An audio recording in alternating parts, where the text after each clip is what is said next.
Y ahora en toda la pantalla llegan a ver. Sí, doctor.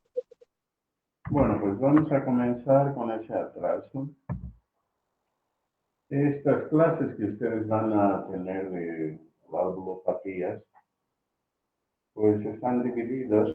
Lamentablemente el día lunes no se pudo pasar clases porque era un buen feriado. Entonces, está repartida la materia en que hoy día les voy a dar insuficiencia aórtica, que es la regurgitación aórtica. Y los compañeros de ustedes les van a dar en el seminario el día viernes. En los horarios asignados y es presencial. Este trabajo que fue dividido entre todos, este en particular fue realizado por Daniela Lenis Pinaya, que está en el grupo de hospital. Entonces, como siempre, hay que conceptualizar lo que es una definición al respecto de la insuficiencia aórtica. En su insuficiencia aórtica, como ustedes recuerdan en anatomía, pues va a referirse a esta válvula aórtica. Este es el tracto de salida del ventrículo izquierdo.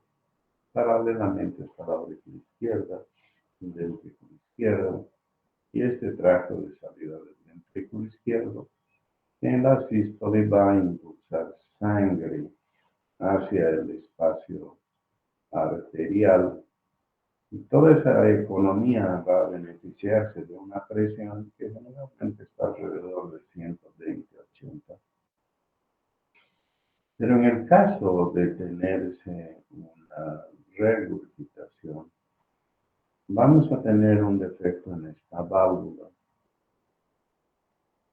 Entonces, esta válvula puede ser, o sea, normalmente es tricúspide, pero puede tener alteraciones por diversas razones que después la vamos a ver.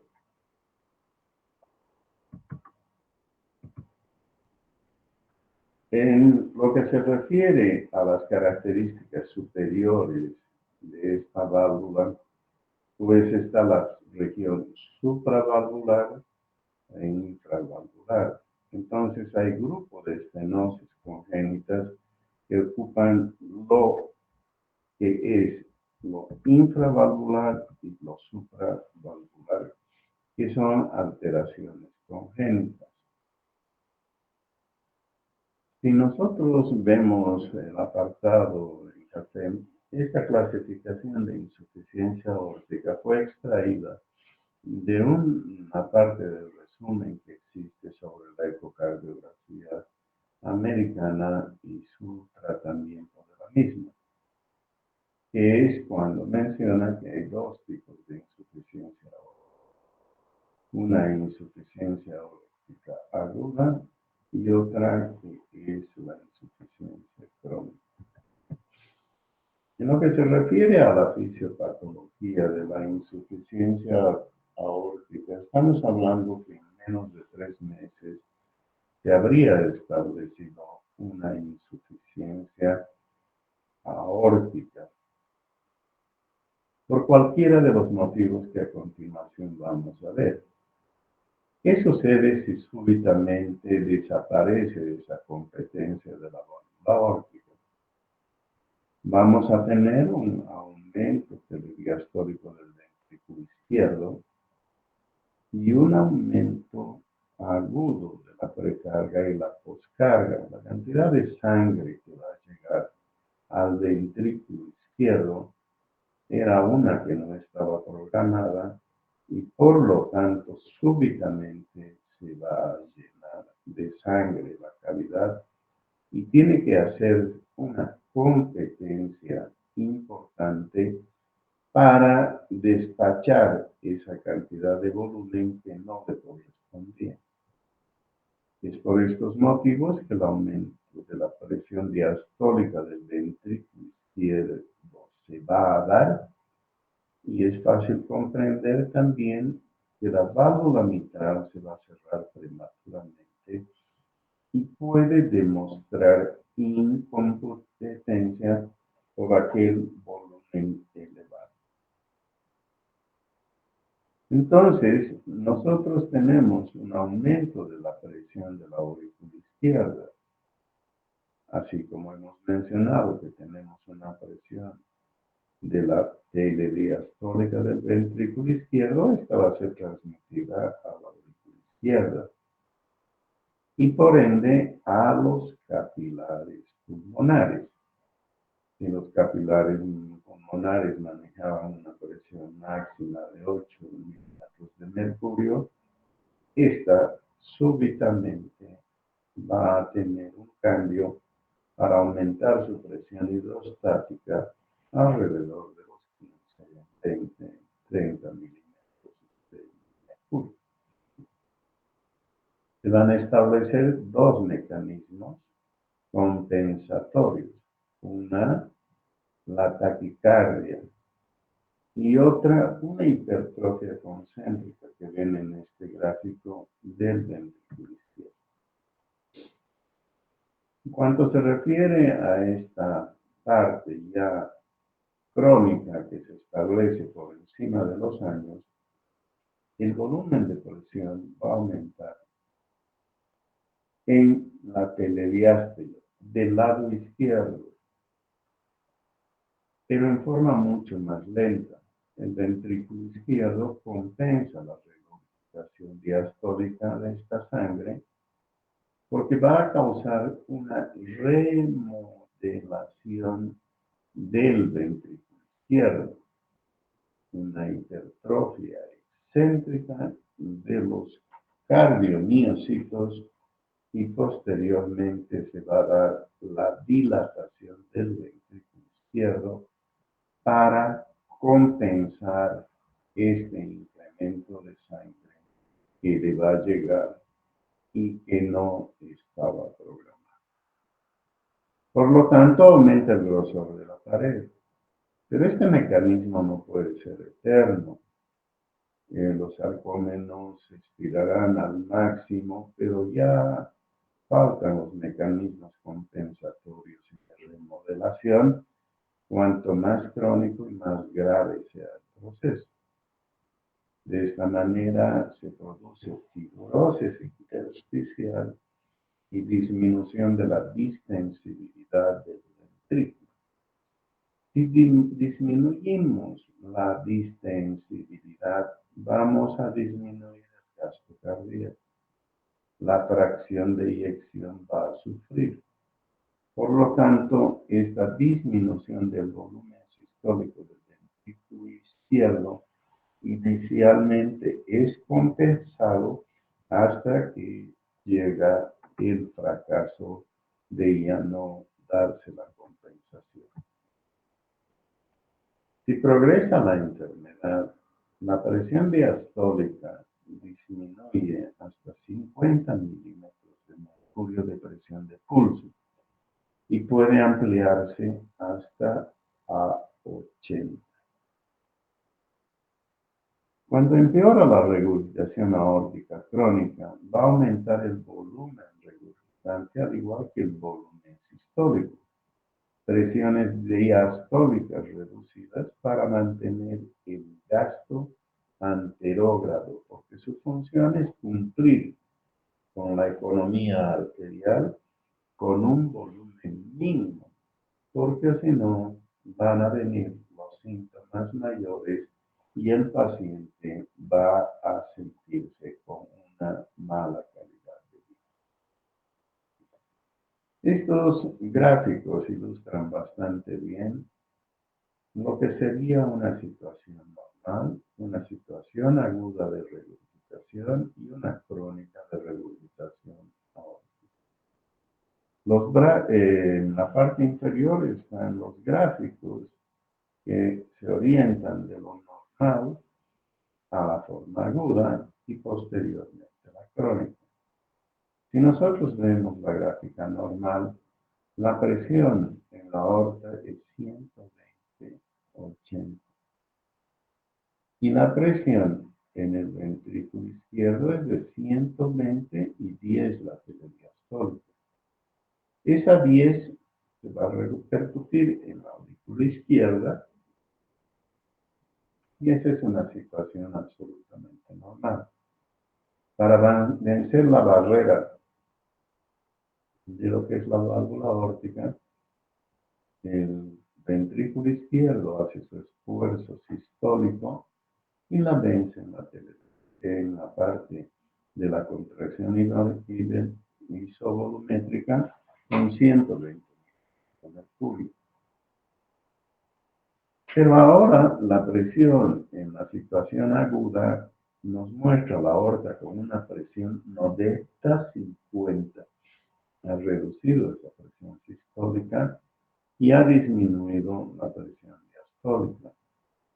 Y aquí se tiene una presión en el ventrículo izquierdo de 90-50, 90-40, y va a transmitirse hacia la aurícula izquierda un incremento de 10 a 20 milímetros para llegar a 30 milímetros que van a ir a los capilares pulmonares, como hemos dicho. Y en la situación crónica, ven aquí la presión arterial está en 150, 90 o 50, diré, en la parte de la aorta y 150, 20 milímetros de mercurio en la presión del ventrículo izquierdo. Estos 20 se van a transmitir en la remodelación hasta 20 milímetros en la capilar pulmonar.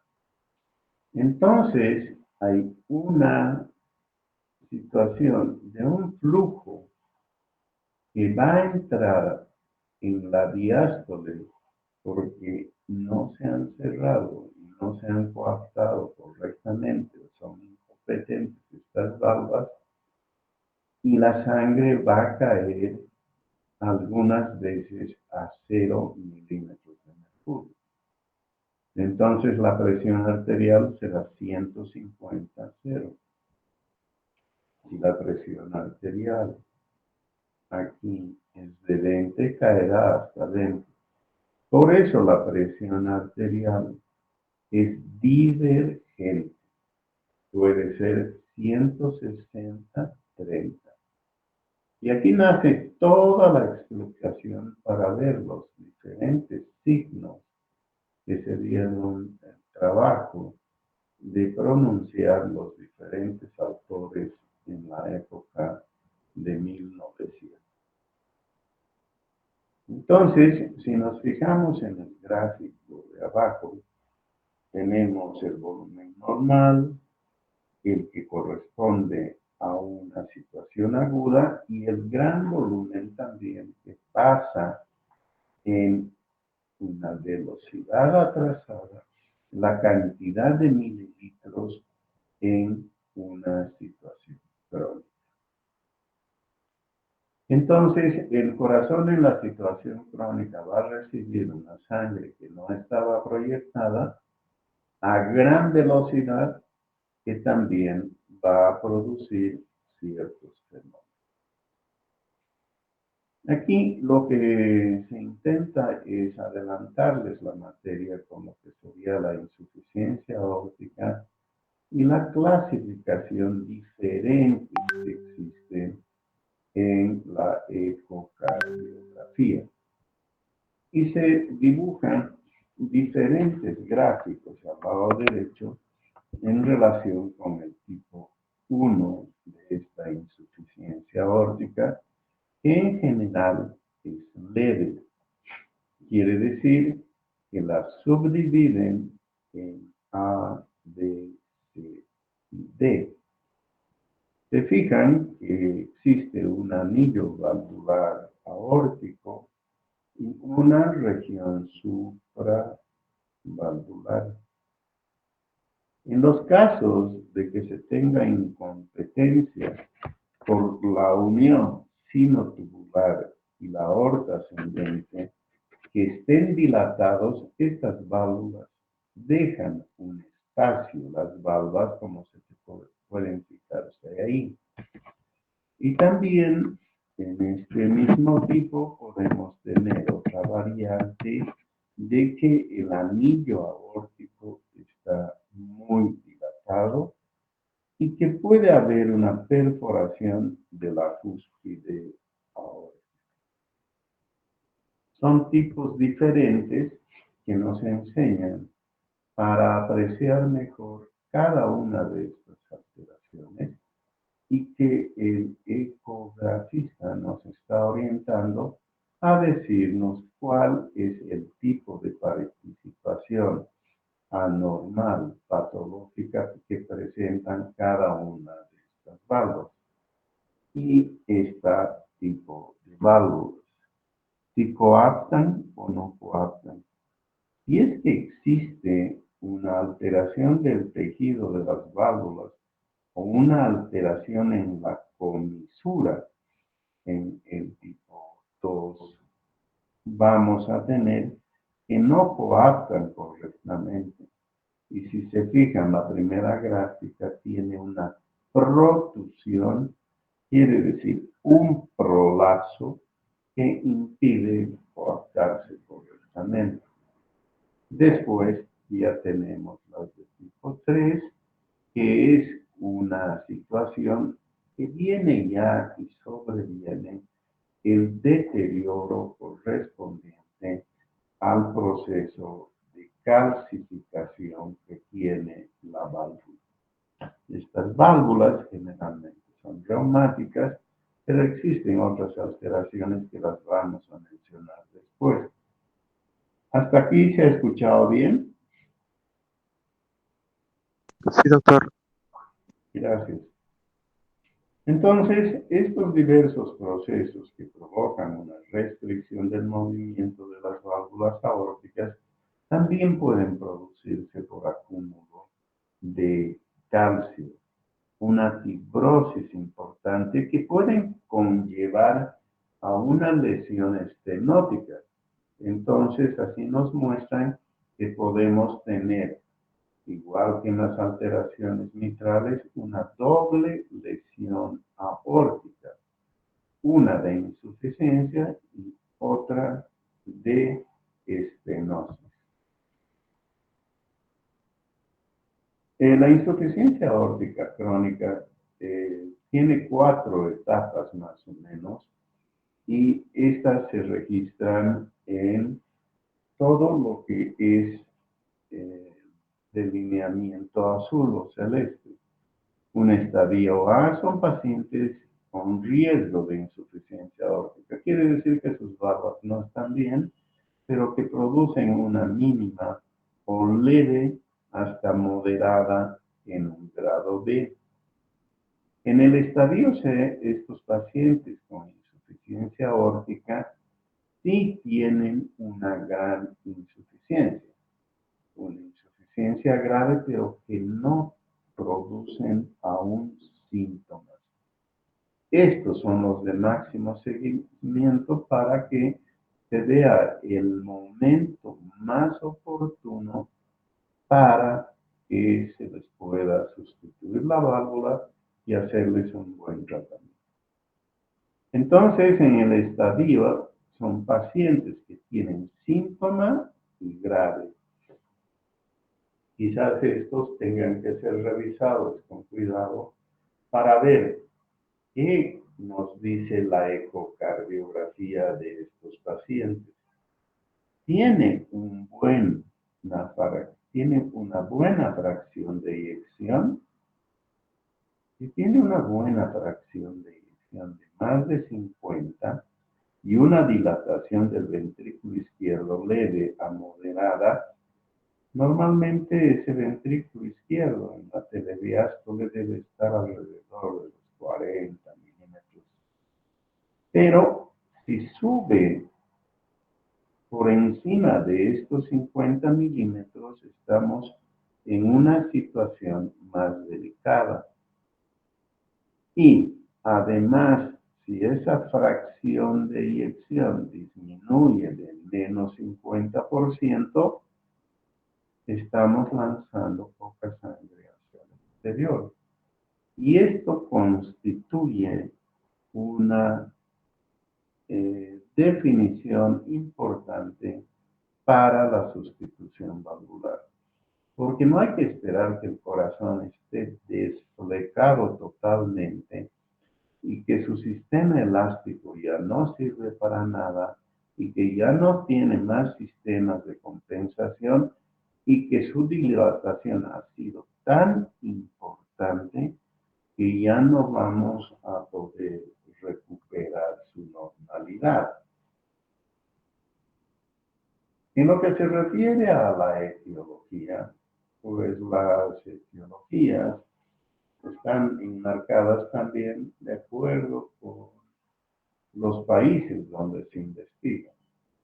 Si tienes unos países muy desarrollados, puede ser que la arteriosclerosis, la endocarditis bacteriana, la alteración congénita sean mayores. Pero en lo que se refiere a nuestros países, todavía en vías de desarrollo, tenemos la endocarditis bacteriana infecciosa como punta de lanza, al igual de lo que sería también la fiebre reumática. Otros países tienen insuficiencia o regurgitación debida a causas iatrogénicas. Por ejemplo, al hacer la corrección de una de las válvulas que es estenótica, se puede producir insuficiencia. Y la disfunción de la válvula protésica también es otro motivo común en los países desarrollados.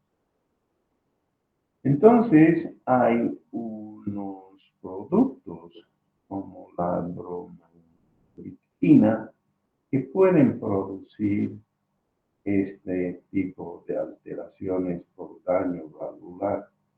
Y vamos a ver cuáles otros. El traumatismo en los países desarrollados es bastante importante, aunque va creciendo en los no desarrollados porque no se usa sin seguridad y porque los automóviles no son de última tecnología y no resguardan correctamente esta región anterior, tórax. Cuanto más mayores nos convertimos, más próximos estamos al deterioro conectivo y también a la calcificación, de acuerdo con la vida que se haya realizado, con los factores de riesgo incrementados, la diabetes, la hipertensión, hacen que se produzcan deterioros valvulares en la aorta. Volvemos a mencionar las causas como la endocarditis infecciosa, en la degeneración valvular mixomatosa, anomalías valvulares congénitas que generalmente son bicúspides, pero también pueden haber de 4 válvulas. Las calcificaciones seniles que hacíamos mención. Está relacionada la aorta también a la dilatación progresiva de la parte supravalvular y que puede tener ectasias del anillo aórtico. Puede tener por su debilidad disección aórtica que compromete en forma aguda a lo que es el tipo de regurgitación. La dilatación de la raíz aórtica secundaria a la sífilis es cada vez menor en los países desarrollados y aún quizás se pueda observar algo en los no. El trauma, la hipertensión sistémica deben ser siempre considerados y de aquí nace hacer una buena historia clínica. Entonces, la historia clínica debemos nosotros hacerla en relación con los antecedentes del paciente, las características de factores de riesgo que tuvieron, las características de intervenciones el tipo de vida sana o no que lleva el paciente, si estamos delante de casos de drogadicción, etc.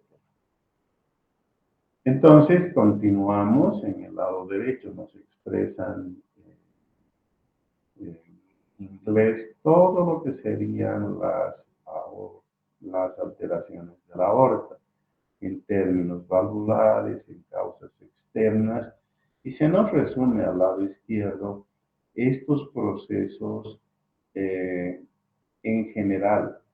Pueden ser reumatológicos, como en ciertas artritis reumatoideas, como en el síndrome antifosfolipídico, que deja diversos factores de la coagulación libres, produciendo una cantidad importante de coágulos, el lupus sistémico, eritematoso sistémico, la artritis reumatoidea, la enfermedad anquilosante, el síndrome de Reiter, la artritis psoriásica, la enfermedad de Takayasu, que abarca a mayor cantidad de vasos sanguíneos y que están siempre localizados, casi siempre al lado derecho de la economía de la carótida derecha y aorta en su nacimiento. Y la enfermedad de Marfan, el síndrome de Ehlers-Danlos, y también podemos ver aquellas alteraciones cromosómicas como en el síndrome de Turner. Los síntomas van a variar de acuerdo con la compensación o no de ese ventrículo izquierdo que inventa todas para hacer una gran remodelación y que puede dar lugar a síntomas del fracaso ventricular izquierdo con incremento de la presión telediastólica, incremento de la presión en la aurícula izquierda, con tos, palpitaciones, disnea de esfuerzo. La investigación tiene que ser a lo largo de los años cómo fue progresando esta disnea. Era inicialmente a los grandes esfuerzos, medianos, pobres o de reposo. Entonces, la incorporación del dolor torácico, porque también puede haber alteraciones coronarias concomitantes en las personas mayores y que por el bajo gasto y sumado más a la estenosis aórtica, van a dar mayor cantidad de sintomatología, llegando a la disnea de esfuerzo, a la ortopnea, las palpitaciones con taquicardias de diferentes tipos, compensatorias sinusal, pero también taquicardias ventriculares y al síncopio. Una persona puede perder el conocimiento si no tiene una irrigación adecuada para toda la economía. Esta es una parte semiológica que se les debe a aquellos maestros de la semiología en que ponían el máximo de su esfuerzo para hacer comparaciones, para hacer exploraciones, y no disponían de cargo, ni mucho menos de doctores. Entonces tenían que hacer una gran investigación. La presión arterial es fundamental que se tome en los signos vitales, igual el pulso, la saturación, el pulso arterial en general, en toda la economía, pero generalmente en la carótida, para ver qué tipo de pulso tiene. Y ahí se dieron con el hallazgo de que tenía un pulso de Corrigan, un pulso, después dijo el otro, un martillo de agua. Un pulso extremadamente saltón, por demás de todas las alteraciones. ¿Alguien puede explicarnos qué es un martillo de agua, piedra libre.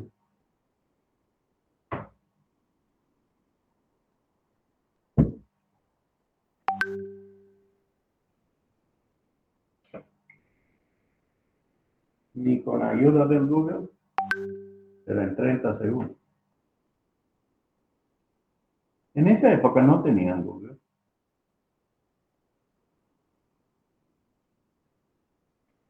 Les explico. En la época victoriana, se inventó un juguete. Era un cilindro, tipo bambú, más o menos cortado en sus extremos, que le colocaban un cuero, muy delgado, muy fino, y les retiraban el aire.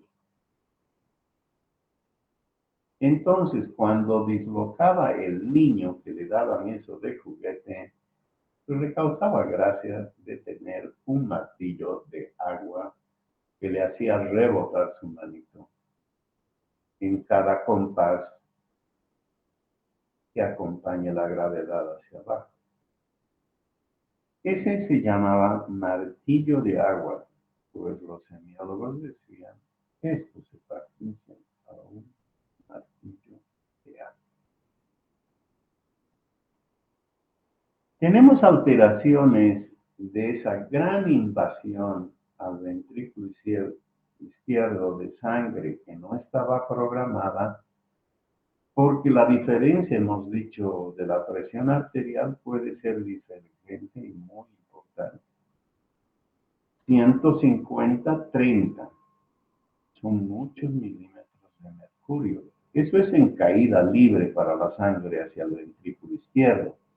Entonces hace presión negativa en todo el sistema vascular arterial y absorbe aquella. ¿De dónde? De toda la economía. ¿De dónde en particular? Pues de las carótidas, de toda la parte cerebral, de la retina, del iris, del lecho unguial, hay signos de la úvula y hay el signo de Dudosier que dice al respecto de aquel famoso pistol shot de los señores americanos que si colocas el fonoendoscopio en la parte como el segmento femoral de la arteria, suena pistoletazo de la gran diferencia de presión que se causa. Quería preguntarles si ya les ha llegado a ustedes este trabajo que estoy presentando.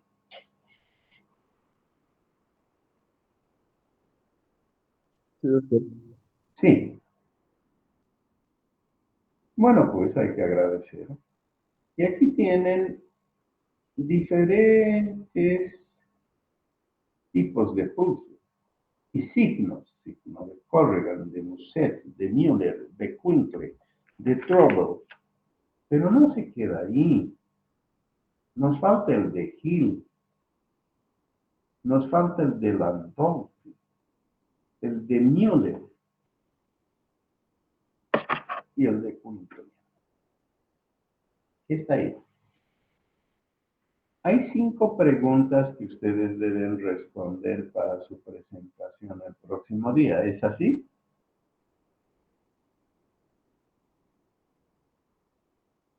Para su clase del próximo día tienen que responder 5 preguntas, ¿es verdad? Sí, doctor. No sabemos si pero cuáles son las preguntas, doctor. Sí. Ahí van las preguntas. Escojan de esos signos uno y descríbanlo. Van a tener más de 5. Con los que les he dictado llegan a 12. Y dicen, ¿qué es el signo de Quincke? ¿Qué es el pulso en martillo de agua? ¿Qué es esto? ¿Qué es esto? Y describen ustedes y lo presentan al ingreso que será presentado por sus colegas el día viernes a las 6:45. ¿Estamos de acuerdo? Sí, doctor. Está bien. ¿Alguna duda? Porque no quiero que me echen la culpa. No nos ha dado, no sé. Está en orden, ¿no? Los métodos complementarios de diagnóstico llevan en consideración naturalmente el complemento a aquella exploración. La exploración se debe hacer del cuerpo entero. Las exploraciones nosotros tenemos que hacerlas completamente. Nos están enseñando que hay que revisar cada segmento del cuerpo. De esa manera nos vamos a sorprender cuando examinemos el pulso carotidio, que este tiene frémito, es la sensación palpable. Del soplo aspirativo, que es un soplo diastólico que ahora lo vamos a ver. Entonces, antes de pasar a los métodos complementarios de diagnóstico, radiología, ecocardiografía, tomografía, resonancia, debemos explorar bien a nuestros pacientes. Toda la parte torácica posterior, buscando si tiene crepitantes, no crepitantes, algo que me diga de la insuficiencia cardíaca izquierda que tiene este paciente, del edema agudo pulmonar, etc. La parte anterior en cada uno de los focos debe ser palpada y examinada correctamente, buscando el ictus cordis también, que deberá estar desviado en los casos de insuficiencia aórtica clásica, hacia la izquierda, y que nos van a enseñar después otras alteraciones en el foco aórtico y foco aórtico accesorio. Aquí tenemos un segundo ruido y un primer ruido casi normal.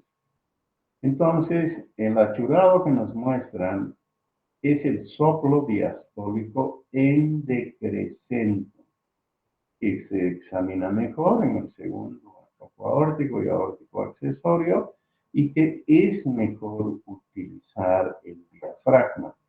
Es un soplo muy suave que se puede confundir también con la parte auscultatoria del pulmón, y se le pide al paciente que no respire, esté sentado de cúbito lateral izquierdo, y prestamos mucha atención a todos los eventos que podamos tener.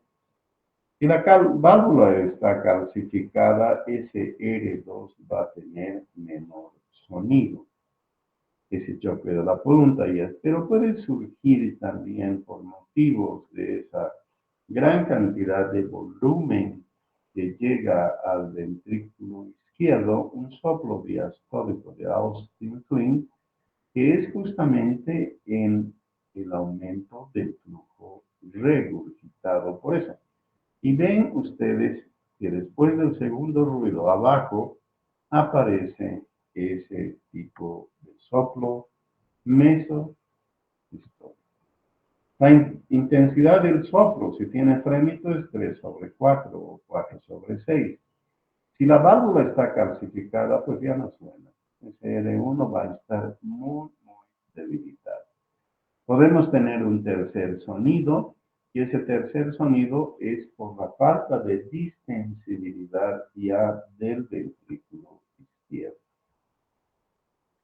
Más tarde les voy a mandar unas páginas de tutoriales de ecocardiografía. Les había mandado una de la ecocardiografía normal, que es lo que hay que hacer.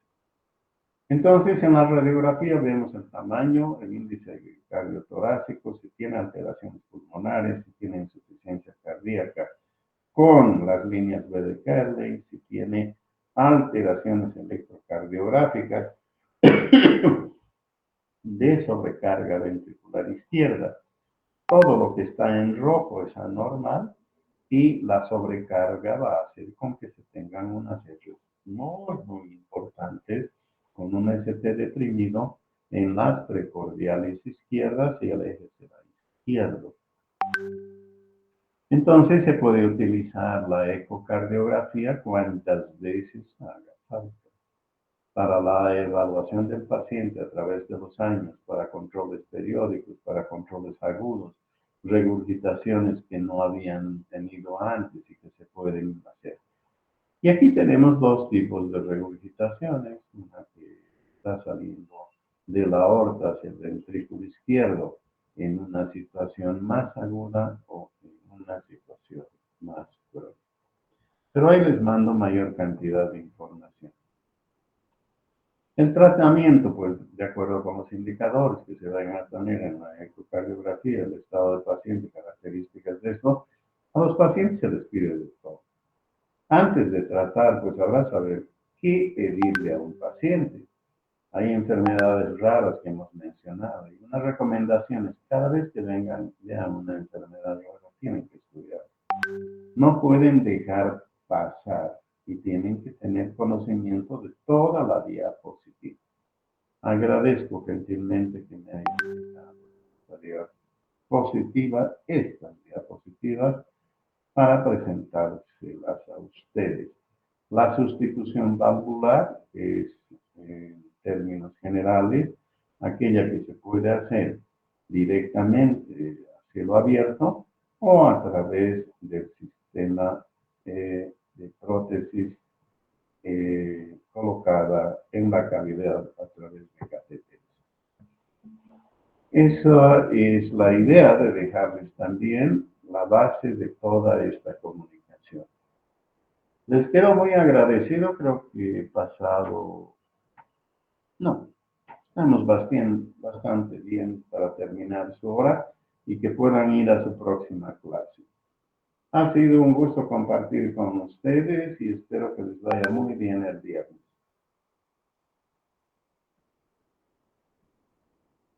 Hasta luego, Gracias, doctor. doctor. Muchas gracias. Gracias.